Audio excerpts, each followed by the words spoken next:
샬롬 할렐루야. 신명기 28장 1절에서 7절이요. 네가 네 하나님 여호와의 말씀을 삼가 듣고 내가 오늘 네게 명령하는 그의 모든 명령을 지켜 행하면 네 하나님 여호와께서 너를 세계 모든 민족 위에 뛰어나게 하실 것이라. 네가 네 하나님 여호와의 말씀을 정종하면 이 모든 복이 네게 임하며 네게 이르리니 성읍에서도 복을 받고 들에서도 복을 받을 것이며 네 몸의 자녀와 네 토지의 소산과 네 짐승의 새끼와 소와 양의 새끼가 복을 받을 것이며 네 광주리와 떡반죽 그릇이 복을 받을 것이며 네가 들어와도 복을 받고 나가도 복을 받을 것이니라. 여호와께서 너를 대적하기 위해 일어난 적군들을 네 앞에서 패하게 하시리라. 그들이 한 길로 너를 치러 들어왔으나 네 앞에서 7길로 도망하리라. 아멘. 축복 두 번째입니다. 축복장이라고 불리는 신명기 28장에는 하나님께서 삶의 분야에 주시는 복이 자세하게 열거되어 있지요. 축복의 비결과 하나님께로부터 축복받기 위한 조건에 대해서 살펴보겠습니다. 첫째는 축복의 비결은 순종입니다. 창세기 26장에 보면 이삭이 거하던 땅에 흉년이 들어서 이주를 해야만 하는 상황이 되었습니다.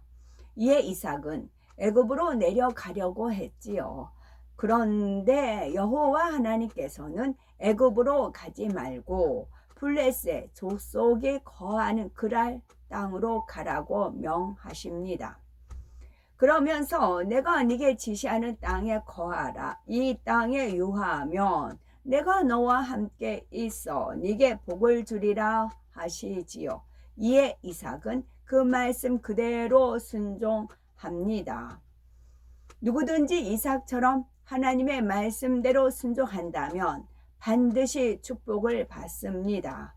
만일 하나님을 사랑하고 기도도 열심히 하는데도 불통하며 축복받지 못한다면 무엇이 하나님과 담이 되었는지, 순종한다고 했는데 무엇을 불순종했는지 우리는 말씀을 잘 듣고 깨우쳐야 되겠지요. 하나님의 말씀은 절대적입니다. 말씀을 믿고 순종하면 그대로 되어집니다. 이삭이 하나님의 말씀에 순종하여 블레셋 땅으로 이주를 했는데 이때 육신의 생각을 동원하여 아내를 누이라고 말하지요. 진실하게 말했다면 아버지 하나님께서 지켜주셨을 텐데 그만 육신의 생각을 동원하고 말았지요. 이삭은 그 땅의 사람들이 아내 리브가의 아름다움을 보고 그녀를 차지하기 위해서 자신을 죽일지도 모른다는 두려움에 아내를 누이라고 했던 것입니다. 하지만 결국 하나님께서 역사해 주셔서 블레셋 왕의 보호 가운데 그 땅에 안전하게 거할 수가 있었지요. 창세기 26장 12에서 13절에 이삭이 그 땅에서 농사하여 그 해에 100배나 얻었고 여호와께서 복을 주심으로 그 사람이 장대하고 왕성하여 마침내 거부가 되었다 말씀합니다. 이것은 이삭이 영혼이 잘된 후에 하나님께로부터 받은 축복입니다. 결국 이삭은 연단 과정을 통해서 육신의 생각을 동원해서 자기 지혜를 의지하려 했던 것을 깨뜨렸습니다.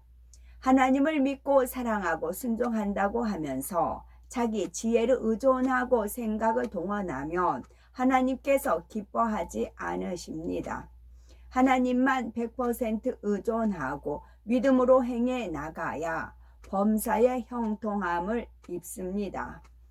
사실 이삭이 순종할 수 없는 상황에서도 하나님 말씀에 순종했을 때 곧바로 축복이 온 것은 아니었습니다. 오히려 일이 꼬이는 듯한 상황이 잠시 있었지만 이삭은 결코 원망이나 불평하지 않았지요. 오직 하나님을 의지하여 문제를 해결받았고 그러면서 자신이 생각을 동원했던 것에 대해서 깨달을 수가 있었던 것입니다. 이것이 중요합니다. 하나님께서 명하신 것이 내 생각과 전혀 달라도 아멘하고 순종하고 가는 것이죠. 순종했으니 형통해야 함에도 오히려 불통한다면 우리는 어떻게 생각하시는지 생각해 보시기 바랍니다. 우리는 어떻게 하셨는지 생각해 보시기 바랍니다. 하나님을 원망하거나 불평할 수도 있고 나는 하나님 말씀에 순종할 수 없는 상황에도 순종했는데 왜 이렇게 어려워지는가? 왜 불통하는가? 왜 안 되는가? 할 수도 있습니다.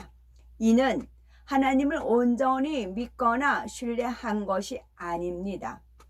영으로 들어오지 못한 분들 역시 대부분은 생각을 동원하는 육신의 일이 있었을 것입니다. 어떤 사람은 열심히 충성한다고 하는데도 영으로 들어오지 못한 이유는 무엇일까요? 대부분이 생각을 동원하는 육신의 일을 깨뜨리지 못해서 그렇습니다. 이삭은 연단 과정을 통해서 자신의 생각을 깨뜨리고 결과적으로 영혼이 잘된 후에 하나님께서는 그에게 상상을 초월하는 복으로 역사해 주셨습니다. 이것이 바로 영혼이 잘된 사람에게 주시는 하나님의 축복입니다. 물론 인생의 목표가 이 땅에서 부자가 되어서 잘 먹고 잘 사는 것은 아니지만 하나님께서는 사랑하는 사람에게 이 땅에서도 풍성한 복을 누리게 하십니다. 우리는 무엇보다 먼저 영혼이 잘 되는 축복을 받아야 합니다. 물질의 축복을 받기 위해서가 아니라 가장 좋은 천국에 가기 위한 것이지요.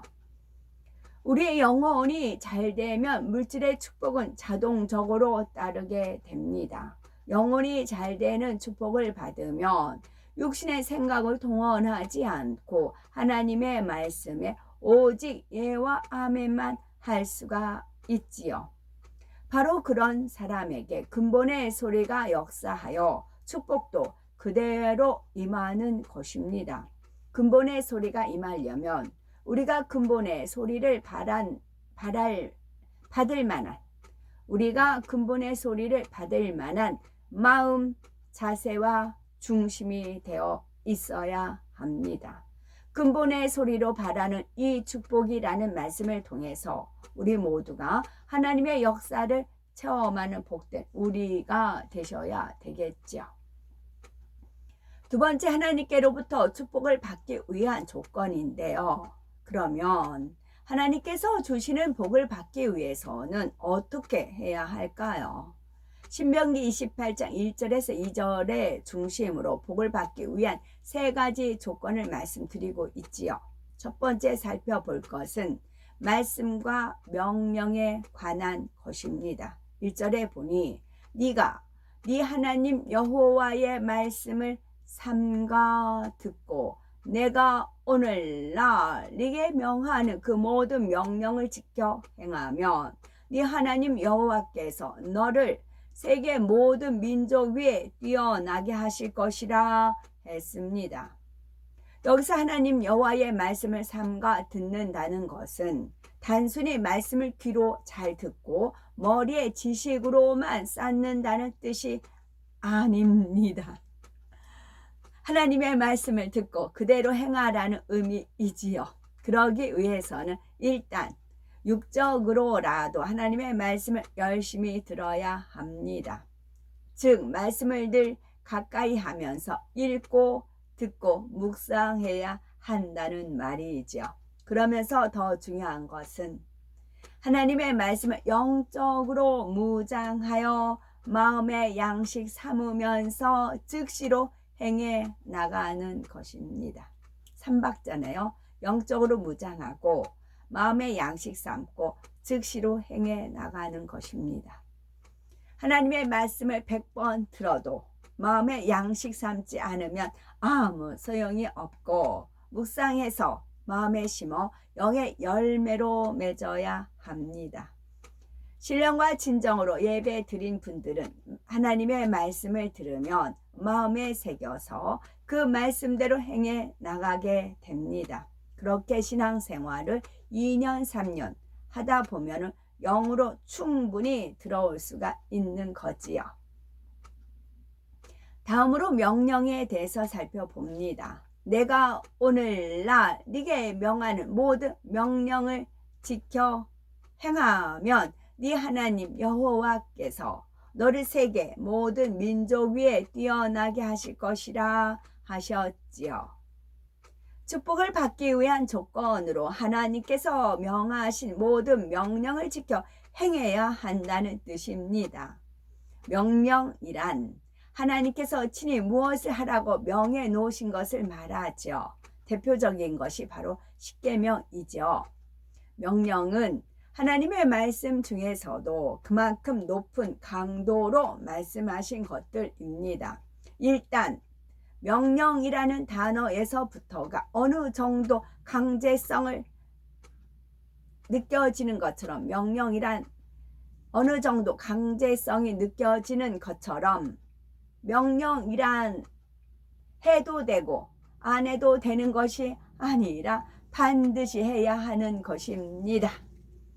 가령 운전할 때 조심해라 하는 것과 운전 중에 안전벨트를 꼭 매라는 것과는 큰 차이가 있죠.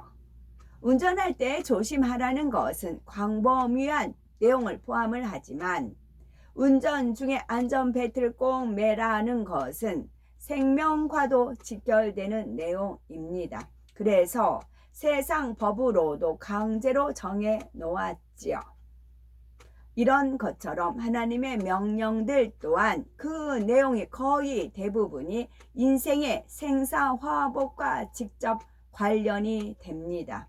그런데 믿는 사람들 중에는 이러한 하나님의 명령에 대해서 부담스럽게 여기는 경우가 있습니다. 쉽게 말해서 지키기 힘들다는 것이지요. 구원받아 천국에 들어가야 하는데 만일 하나님 말씀대로 사는 것이 힘들다면 적당히 신앙생활 한다는 증거죠. 앞서 말씀드린 대로 명령이라는 것은 지켜도 되고 안 지켜도 되는 것이 아닙니다. 또한 지키려는 마음만 있으면 하나님의 명령들이 지키기 어려운 것도 아니지요. 신명기 30장 11에서 14절에 내가 오늘날 네게 명한 이 명령은 네게 어려운 것도 아니요 먼 것도 아니라 하늘에 있는 것이 아니니 네가 이르기를 누가 우리를 위하여 하늘에 올라가서 그 명령을 우리에게로 가지고 와서 우리에게 들려 행하게 할고 할 것이 아니요 이것이 바다 밖에 있는 것이 아니니 네가 이르기를 누가 우리를 위하여 바다를 건너가서 그 명령을 우리에게로 가지고 와서 우리에게 들려 행하게 할고 할 것이 아니라 오직 그 말씀이 네게 심히 가까워서 네 입에 있으며 네 마음에 있은즉 네가 이를 행할 수 있느니라 말씀하셨습니다. 우리가 생명의 씨라는 말씀이 있죠. 이 말씀대로 요한일서 5장 3절에 하나님을 사랑하는 것은 이것이니 우리가 그의 계명들을 지키는 것이라 그의 계명들은 무거운 것이 아니로다 말씀했습니다. 진정 계명을 지키는 사람이 하나님을 사랑하고 주님의 말씀에 순종하며 주님을 사랑하며 사랑받는 길인 것입니다.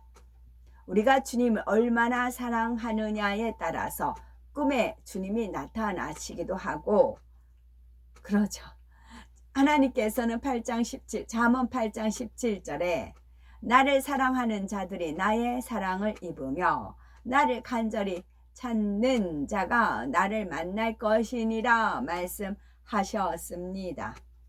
하나님을 사랑하는 사람에게는 하나님의 계명들이 결코 무거운 것이 아니죠. 오히려 그 계명 안에 담긴 아버지 하나님의 사랑을 느낌으로 하나님의 말씀을 지켜서 행하는 것이 곧 기쁨이 되는 것입니다. 신명기 10장 13절.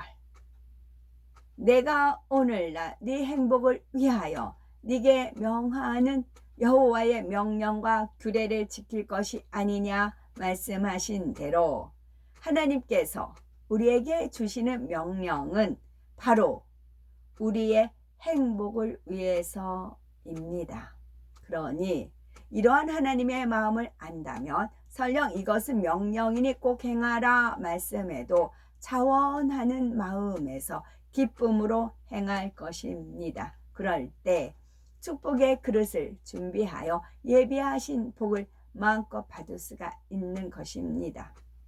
축복의 비결이 순종임을 깨달아 성경에 기록된 하나님의 말씀을 삼가 듣고 그 모든 명령을 지켜 행함으로 아버지 하나님의 자녀된 권세와 축복을 받아 누리시는 복되고 아름다운 우리 모두가 되어야 되겠습니다. 아멘.